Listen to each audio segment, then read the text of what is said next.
கிறிஸ்துவுக்குள் பிரியமானவர்களே, நமது வேத வெளிச்சம் சேனலுக்கு உங்களை மீண்டும் அன்போடு வரவேற்கிறோம்.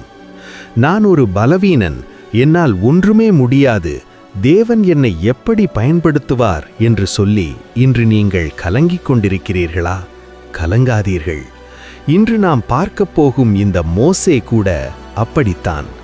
ஒரு காலத்தில் எகிப்தின் இளவரசனாக இருந்தவர் இன்று வனாந்தரத்தில் ஒரு சாதாரண மேய்ப்பனாக 40 வருடங்களை கடந்துவிட்டார். ஒரு கொலைகாரனாக துரத்தப்பட்டு தனிமையில் விடப்பட்ட அந்த பலவீனமான மேய்ப்பனை தேவன் எப்படி இஸ்ரவேலின் மாபெரும் இரட்சகனாக மாற்றினார் என்பதை பற்றி இன்று நாம் விரிவாக பார்ப்போம். வாருங்கள். ஒரு நாள் ஓரேப் மலையருகே மோசே ஆடுகளை மேய்த்து கொண்டிருந்தபோது அந்த அதிசயம் நிகழ்ந்தது. அங்கே ஒரு முட்செடி எரியத் தொடங்கியது. அது எரிந்தும் ஆனால் எரியாத முட்செடி. அந்த ஆச்சரியத்தை காண மோசே அருகில் சென்றபோது அந்த முட்செடியின் நடுவிலிருந்து தேவன் அவனை அழைத்தார். மோசே, மோசே, நீ நிற்கும் இடம் பரிசுத்த பூமி, உன் காலணிகளை கழற்று என்றார். தேவன் அவரிடம், எகிப்தில் அடிமைகளாக இருக்கும் என் ஜனங்களை விடுவிக்க உன்னை நான் அனுப்பப் போகிறேன் என்றார். ஆனால் மோசே நடுங்கிக் கொண்டே சொன்னார், ஆண்டவரே, நான் யார்? என்னால் எப்படி முடியும்?